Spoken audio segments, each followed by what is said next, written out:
Hello students, welcome back to Knowledge Garden. Revision બેચમાં તમારું સ્વાગત છે. રિવિઝન બેચનો આ ભાગ 3 છે. આપણે અત્યાર સુધી વિભાગ એ અને આંકડાશાસ્ત્ર વિભાગ ડી નો આ સોલ્વ કરીએ છીએ. વિભાગ એ સંપૂર્ણ સોલ્વ કરીએ છીએ 24 માર્ક્સનો, અને વિભાગ ડી ની અંદર આંકડાશાસ્ત્રના દાખલા, જે 2 દાખલા પૂછાય છે, એટલે કે 4 દુ 8 માર્ક્સનો ઈ. બરોબર. હવે આપણે આગલા 2 વિડીયોમાં મધ્યક પૂરો કર્યો. મધ્યકની અંદર આપણે 2 રીતો શીખી, કુલ 4 રીત શીખી છે. ખૂટતી આવૃત્તિની રીત, પછી જ્યારે અસતત વર્ગ હોય ત્યારની રીત, પદ વિચલનની રીત, ધારેલા મધ્યકની રીત. હવે આજે આપણે કરશું મધ્યસ્થ. બરોબર. મધ્યસ્થની અંદર સૌથી પહેલો દાખલો સરળ લઉં છું, કે જે તમને સરળતાથી સમજાય, અથવા જેને હજી પણ આંકડાશાસ્ત્ર નથી આવડતું તો પહેલા સરળ સિમ્પલ દાખલો સાદી રીત લઉં છું, પછી ધારેલા મધ્યકની રીત. ને મધ્યસ્થની અંદર પણ અસતત વર્ગ આવતા હોય છે, તો આપણે એ દાખલો પણ અહીંયા કરશું. તો સૌથી પહેલા સિમ્પલ મધ્યસ્થના દાખલા થાય કેમ તે જોઈએ. તમને વર્ગ આપી દીધો હશે, એફઆઈ આપી દીધો હશે. મધ્યકની જેમ અહીંયા પણ તમારે ચેક કરવાનો કે વર્ગ સતત છે કે અસતત. તો જુઓ અહીંયા કને વર્ગ કેવા છે? સતત છે, એટલે ટેન્શન નથી. પછી ખૂટતી આવૃત્તિ, તો ખૂટતી આવૃત્તિ પણ નથી. હવે સરળ અને સાદી જે મધ્યસ્થની રીત હોય, કે જેમાં ખૂટતી આવૃત્તિ પણ ન હોય, અને મધ્યસ્થ જે છે એ મધ્યસ્થના જે વર્ગ છે એ વર્ગ પણ કેવા હોય? સતત હોય. ત્યારે સૌથી પહેલા આપણે સંચય આવૃત્તિ, એક જ ખાનો આની અંદર આવે છે સંચય આવૃત્તિનો. બધી રીતમાં એક જ ખાનો આવશે સંચય આવૃત્તિ. તો પહેલા આપણે સંચય આવૃત્તિ શોધશું. સંચય આવૃત્તિમાં પહેલા એફઆઈ 4 છે, તો 4 ના 4. 4 માં 5 ઉમેરો તો 9, 9 માં 13 ઉમેરો તો 22, 22 માં 20 ઉમેરો તો 42, 42 માં 14 ઉમેરો તો 56, 56 માં 8 ઉમેરો તો 64, ને 64 માં 4 ઉમેરો તો 68. હવે અહીંયા 68 આવ્યા. હવે આ એફઆઈ નો સરવાળો કરો તો એ પણ એટલા જ આવવા જોઈએ, 68. આ બંને સરખા હોય તો સમજી લેવાનું કે તમારી એ ક્યાંય ગણતરીમાં ભૂલ નથી. હવે સૌથી પહેલું કામ કરવાનું કે ભાઈ ખૂટતી આવૃત્તિ નથી, n દુત્યાંશ પહેલા શોધશું. n એટલે શું થાય? તો આજે એફઆઈ નો સરવાળો કર્યો, જેને આપણે સિગ્મા એફઆઈ પણ કહીએ છીએ, એનું જ બીજું નામ n છે. તો એ 68 ના અડધા કરવાના. n દુત્યાંશ એટલે 68 ના અડધા કેટલા થાય? 34. હવે આપણે સંચય આવૃત્તિમાં જોવાનું કે ભાઈ 34 કયા અંકની અંદર સમાઈ જાય છે? 4 માં સમાય? ન સમાય. 9 માં સમાય? ન સમાય. 22 માં 34 સમાય? ન સમાય. 42, તો 42 ની અંદર 34 આવી ગયા. બરોબર. એટલે આપણે 42 માં એક સરસ મજાનો બોક્સ બનાવશું, એટલે કે બોક્સમાં એને પૂરી નાખશું આમ. બરોબર. હવે જે વર્ગ છે એ વર્ગનો આ જે પહેલો આંકડો છે એને આપણે શું કહેવાય? એલ કહેવાય. એટલે એલ આવશે 125. પછી એફઆઈ ની અંદર જે આંકડો આવે છે એને આપણે એફ કહેશું, એટલે એફ બરાબર આવશે 20. અને સીએફ, તો આ 42 નહીં લેવાના સીએફ તરીકે. સીએફ હંમેશા ઉપરની રકમ લેવાની, બોક્સની ઉપરની રકમ, એ આપણો શું થઈ જાય? સીએફ થઈ જાય. એટલે સીએફ આવશે 22. હવે સૂત્ર લખો, m બરાબર l વત્તા n દુત્યાંશ માઇનસ સીએફ છેદમાં f ગુણ્યા h. m તો શોધવાનું છે, l એટલે 125. પછી આ પ્લસ કરતા ન ભૂલતા, નહીં તો ગુણાકાર આવી જશે. આ પ્લસ n દુત્યાંશ, તો n દુત્યાંશ તૈયાર જ છે 34. CF, તો CF છે 22. F, તો F કેટલા છે? 20. હવે H, તો જુઓ અહીંયા કને 20 20 વધારો થાય છે, 20 20 20 સતત વધતા જાય છે. એટલે વર્ગ લંબાઈ કેટલી આવશે? H બરાબર 20. હવે જો આ 20 ને આ 20 તો ઉડી ગયા, તો દાખલો વધારે સિમ્પલ થઈ ગયો. 34 માંથી 22 જાય તો 12, 12 વત્તા 125, એટલે મધ્યસ્થ આવ્યો 137. એટલે જ્યારે પણ ખૂટતી આવૃત્તિ ન હોય ત્યારે તમારે પહેલા સંચય આવૃત્તિ શોધવાની. 4 પહેલા પહેલી રકમ એમને એમ લખી, એમાં 5 ઉમેરવાના એટલે 9, એમાં 13 ઉમેરો તો 22, એમાં 20 ઉમેરો તો 42, એમાં 14 ઉમેરો 56, એમાં 8 ઉમેરો 64, એમાં 4 ઉમેરો 68. પછી n દુત્યાંશ એટલે કે જે અહીંયા 68 આવ્યા છે એના અડધા. જોવાનું કે એ આંકડો આ સીએફ માં ક્યાં સમાય છે? 42 ની અંદર 34 સમાઈ જાય છે, 22 માં નથી સમાતો. એને બોક્સ બનાવી, એની પહેલી રકમ એલ, એફઆઈ માં જે આવે એ એફ, અને ઉપરનો હોય સીએફ, અને વર્ગ લંબાઈ એટલે બાદબાકી કરો, એટલે તમને વર્ગ લંબાઈ મળી જશે. ને પછી સૂત્રમાં કિંમત મૂકો. હવે આપણે એક અસતત વર્ગ વાળો દાખલો કરીએ. આ સિમ્પલ દાખલો હતો. હવે જો અહીં એક અસતત આવૃત્તિ વાળો, તો અહીંયા જોશો તો 118 થી 126, પછી 126 રિપીટ નથી થતા.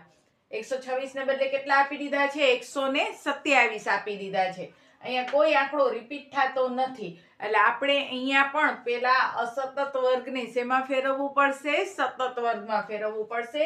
સતત વર્ગમાં ફેરવવા માટે જે પહેલી રકમ હોય એમાંથી 0.5 બાદ કરો એટલે 118 માંથી 0.5 બાદ કરો તો 117.5 અને 126.5. બસ પછી રિપીટ કરો 126.5, 135.5, 135.5 ફરીથી નીચે લખી 144.5, 144.5 ફરીથી પાછા નીચે લખી 153.5, 153.5 થી 162, 162.5 થી 171.5 ને 171.5 થી 180.5. તો આવી રીતે પહેલી રકમમાંથી 0.5 બાદ કરવાના, બીજી રકમમાં 0.5 ઉમેરવાના, પછી રિપીટ કરીને જે પાછળની રકમ છે એમાં 0.5 ઉમેરતા આવવાના. હવે અહીંયા એફઆઈ મેં પહેલા લખી છે એટલે આ બાબત ધ્યાન રાખજો. અને તમને ન ફાવે કારણ કે મેં રકમ લખી લીધી હતી, જો તમને ન ફાવે તો વર્ક કરી પહેલા એને સતતમાં ફેરવજો અને પછી એફઆઈ લખજો. હવે આપણે એકવાર એફઆઈ નો સરવાળો કરીએ તો 3 + 5 + 9 + 12 + 5 + 4 + 2 એટલે કેટલા આવ્યા? 40 આવ્યા. એટલે n બરાબર આપણા કને કેટલા છે? 40. હવે સૌથી પહેલા જેમ કીધું એ પ્રમાણે સંચય આવૃત્તિ મધ્યસ્થમાં શોધવાની. એટલે 3 ના 3, 3 માં 5 ઉમેરો તો 8, 8 માં 9 ઉમેરો 17, 17 માં 12 ઉમેરો 29, 29 માં 5 ઉમેરો 34, 34 માં 4 ઉમેરો 38 અને 38 માં 2 ઉમેરો તો 40. જો આ બે સરખા થઈ ગયા એટલે આન્સર આપણો સાચો છે. હવે n દુત્યાંશ એટલે 40 ભાગ્યા 2 એટલે કેટલા થાય? 20. તો શેમાં જોવાનો? સંચય આવૃત્તિમાં જોવાનો કે ભાઈ 20 ક્યાં આવી ગયો? 17 ની અંદર નથી સમાતો 20, પણ 29 ની અંદર 20 સમાઈ જાય છે તો બોક્સ બનાવી લ્યો. બરોબર? આપણા વર્ગની અંદર જે પહેલી રકમ છે એને L કહેવાય એટલે આપણો L આવશે 144.5. વર્ગની અંદર જે અધસીમા છે, અધ અને ઉર્ધ્વ, તો પહેલી જે રકમ છે એ આપણો L કહેવાય. પછી એફઆઈ ના ખાનામાં જે હોય એને શું કહેવાય? F કહેવાય. એટલે F આપણો આવશે 12.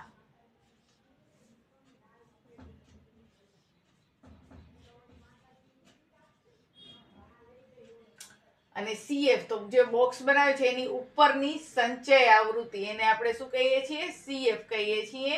અને CF આપણો આવશે 17.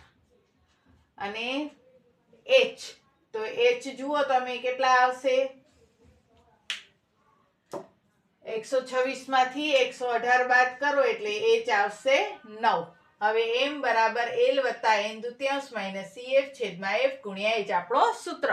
L ની જગ્યાએ લખી નાખો 144.5 વત્તા n દુત્યાંશ એટલે તૈયાર જ છે 20, CF એટલે 17, F એટલે 12. ભૂલાઈ ન જાય, આ L નથી, F આ છે, વર્ગની અંદર હોય આ F છે એટલે F એટલે 12 અને વર્ગ ઊંચાઈ 9. હવે જો 20 માંથી 17 જાય તો 3 છેદમાં 12 9. તમે ધારો તો અહીંયાથી છેદ ઉડાડી શકો છો કે 3 ચોક 12 ને 9 એકા 9 એટલે 9 ના છેદમાં 4 અને એમ છેદ 9 ઉડાડવા હોય તો 9 તેરી 27 ના છેદમાં 12, પછી 9 તેરી 27, 4 તેરી 12, 3 3 ઉડી ગયા એટલે 9 ના છેદમાં 4. 9 ભાગ્યા 4 કરશો તો 2.25. 144.5 માં હવે જો અહીંયા કને સરવાળામાં ભૂલ ઘણા લોકો પોઈન્ટ વાળા કરતા હોય છે.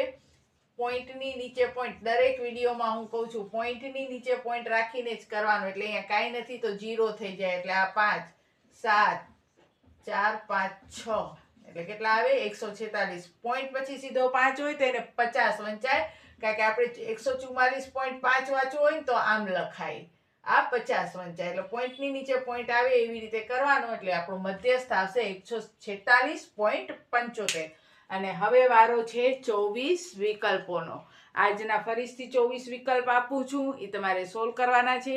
અને પહેલા જે આપેલા છે આનાથી પહેલાના વિડીયોમાં મેં 24 વિકલ્પ એના જવાબો પણ અત્યારે તમે ચેક કરી લો. અને હજી સુધી મને કોમેન્ટ્સમાં એટલા બધા રિપ્લાય નથી આવતા કે તમે દાખલા ગણો છો કે નથી ગણતા. તો દાખલા જરૂરથી ગણો, તમારો હોમવર્ક પૂરો કરો, કારણ કે પરીક્ષાને મહિનો જ બાકી છે. તો એ મહિનામાં તમે ખૂબ તૈયારી કરો, જેથી સારામાં સારા માર્ક્સ તમે લાવી શકો. મેં તમને પહેલાં જ કીધું હતું કે કોઈ વિદ્યાર્થી નબળો નથી, નબળી છે એની મહેનત. જ્યાં સુધી તમે મહેનત નહીં કરો ત્યાં સુધી તમને વધુ માર્ક્સ આવશે નહીં. એકવાર હિંમત કરો, મહેનત કરો, માર્ક્સ જરૂરથી આવશે. કારણ કે કોઈ પણ ટોપર છે એ ઉપરથી થપ્પો મારીને નથી આવેલો કે હું જ ટોપર છું. તમે પણ ટોપર થઈ શકો છો. તો શરૂ કરો મહેનત. અને જુઓ હવે આજના આન્સર અને આજના બીજા નવા 24 વિકલ્પો. હવે આગલા વિડીયોમાં આપેલા હેતુલક્ષીના જવાબ. એમાં પેલો છે હેતુલક્ષી, જો કૌંસમાં a અને b એ સમીકરણ 2x + 3y = 10 નો ઉકેલ હોય તો a બરાબર ખાલી જગ્યા. તો અહીંયા જે પેલી રકમ કૌંસમાં હોય x ની જગ્યાએ મુકાય, બીજી રકમ હોય y ની જગ્યાએ મુકાય, એટલે 2a અને 3 દુ 6 = 10. +6 બરાબરની ઓ સાઈડ જાય તો -6 થાય, એટલે 2a = 10 - 6, 10 - 6 એટલે 4, એટલે 2a = 4, એટલે a બરાબર 2 આવશે. એટલે આન્સર આવશે 2. પછી સમીકરણ x² + 4x + 4 = 0 નો વિવેચક ખાલી જગ્યા છે. તો અહીંયા d = b² - 4ac નો સૂત્ર મૂકવાનો. b² એટલે 4 નો વર્ગ થશે, -4, a એટલે 1 ને c એટલે પણ 4, એટલે 16 - 16, એટલે આન્સર આવશે 0. પછી a = 2, d = 5, તો a 10 બરાબર ખાલી જગ્યા. તો a 10 નો શોર્ટકટ સૂત્ર વાપરવાનો. a 10 = a + 9d. એ 2 આપ્યા છે અને 9 × d એટલે કે 9 × 5 એટલે 2 + 45 એટલે થશે 47. પછી ઉગમ બિંદુથી જ્યારે પણ અંતર પૂછે ત્યારે તમને જે રકમ આપી હોય બંનેના વર્ગનો સરવાળો કરીને વર્ગમૂળ કરવાનો. એટલે કે અહીંયા 5 નો વર્ગ 25, 12 નો વર્ગ 144, બંનેનો સરવાળો 169, 13 નો વર્ગમૂળ છે, એટલે આન્સર આવશે 13. પછી sin વર્ગ 45 બરાબર ખાલી જગ્યા. તો આપણે બધાને ખબર છે કે sin 45 એટલે 1/√2 થાય, 1/√2 થાય. પણ ખાસ ધ્યાન રાખજો કે અહીંયા કને sin 45 નથી પૂછ્યું, તમને sin વર્ગ 45 પૂછ્યું છે. એટલે sin 45 ની વેલ્યુ 1/√2, એનો વર્ગ કરો એટલે 1 નો વર્ગ 1 ને √2 નો વર્ગ થાય 2, એટલે આન્સર આવશે 1/2, 1/2. sin 45 1/√2, પણ એનો અહીંયા વર્ગ કરવાનો એટલે 1/2. પછી σFi = 100, σFi(xi) 645, તો મધ્યક શોધો. તો મધ્યકનું સૂત્ર આવે σFi(xi) / એટલે 645/100 એટલે 6.45. પછી ગુસ્સા 23 અને 33, તો 23 ને 33 માં કોઈ કોમન અવયવ નથી, માટે એનો ગુસ્સા આવશે 1. પછી આલ્ફા અને બીટા એ દ્વિઘાત બહુપદી ax² + bx + c ના શૂન્ય છે. તો આલ્ફા + બીટા છેદમાં આલ્ફા બીટા બરાબર ખાલી જગ્યા. તો આલ્ફા + બીટા એટલે -b/a, અને આલ્ફા બીટા એટલે c/a, એટલે આલ્ફા + બીટાની જગ્યાએ -b/a, એના છેદમાં c/a. એ ઉડી જશે એટલે -b/c જવાબ આવશે. પછી છે કોઈ ઘટનાની સંભાવના ખાલી જગ્યા ન હોઈ શકે તો -1.5, કારણ કે સંભાવના ક્યારે માઇનસમાં ન હોય. sin વર્ગ θ + cos વર્ગ 45 = 1, તો θ બરાબર કેટલા? તો બંને θની વેલ્યુ સરખી હોય તો જ આન્સર 1 આવે, એટલે θ 45. એક વર્તુળમાં મહત્તમ ખાલી જગ્યા સમાંતર સ્પર્શક હોય તો સમાંતર કે તો 2 સ્પર્શક હોય.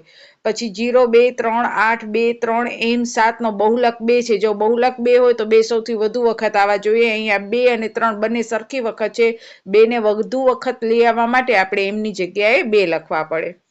પછી ખરા ખોટા, તો √9 + √5 સમય છે, તો આ વિધાન ખોટું છે, કારણ કે √5 બહાર નીકળી શકે નહીં. પછી બહુપદીમાં x ની 3 ઘાત - x ના શૂન્યની સંખ્યા 3 છે, તો વિધાન સાચું કહેવાય. જેટલી મોટી ઘાત હોય એટલા શૂન્ય હોય. પછી x + y = 10 ને x - y = 4, તો અહીંયા તમે લોપની રીત કરો તો +y - y ઉડી જાય, એટલે 1x ને 1x 2x અને 10 ને 4 14. હવે 2x = 14 એટલે x = 7. પછી છે અસંભવ ઘટનાની સંભાવના 1 હોય તો આ વિધાન ખોટું છે, કારણ કે અસંભવ સંભાવનાની ઘટના 0 હોય છે. પછી સમાંતર શ્રેણીનું nમું પદ શોધવાનું સૂત્ર an = a + n - 1d. કોઈ વર્તુળના કેટલા સ્પર્શક હોઈ શકે? તો અસંખ્ય સ્પર્શક હોઈ શકે. જો સિક્કાને 4 વખત ઉછાળવામાં આવે, 3 વખત વાળા તો તમે જોયા છે, પણ અહીંયા કીધું છે 4 વખત ઉછાળવામાં આવે, એટલે કાટ કાટ કાટ કાટ, છાપ છાપ છાપ છાપ, એવી રીતે 4 વખત ઉછાળવામાં આવે તો કુલ પરિણામ અહીંયા 16 આવશે. 4 સિક્કા ને એને 4 વખત આપણે અલગ અલગ રીતે ગોઠવી શકીએ, એટલે 4 ચોક 16, એટલે કુલ સંખ્યા આવશે 16. પછી 10 અને 19 ની મધ્ય કિંમત એટલે 10 + 19 એટલે 29, 29 ના અડધા થશે 14.5. પછી વર્તુળનો પરિઘ, તો વર્તુળના પરિઘનું સૂત્ર છે 2πr, વર્તુળનું ક્ષેત્રફળ તો πr². પછી કહે છે શંકુનું ઘનફળ, તો શંકુનું ઘનફળ 1/3 πr² અને નળાકારનું ઘનફળ πr². તો આ થયા તમારા 24/24 ના આન્સર. ચેક કરી લેજો અને કહેજો કે તમારા કેટલા સાચા છે. એમાંથી અત્યાર સુધી મને સોલંકી પ્રીતનો આન્સર આવ્યો છે અને એના આમાંથી 20 વિકલ્પ સાચા છે. સોલંકી પ્રીતના 20 વિકલ્પ અત્યારે આની અંદર સાચા છે. 4 વિકલ્પમાં એની ભૂલ હતી. હવે નવો પેપર જોઈએ. ઝડપથી પેપરનો સ્ક્રીનશોટ પાડી લેજો અને પછી એના આન્સર કહેજો. તો હવે છે આજના 24 વિકલ્પ બોર્ડની બ્લુપ્રિન્ટ પ્રમાણે. ઝડપથી એના સ્ક્રીનશોટ પાડી લ્યો તમે અને આન્સર મોકલવામાં કંજુસાઈ ન કરજો.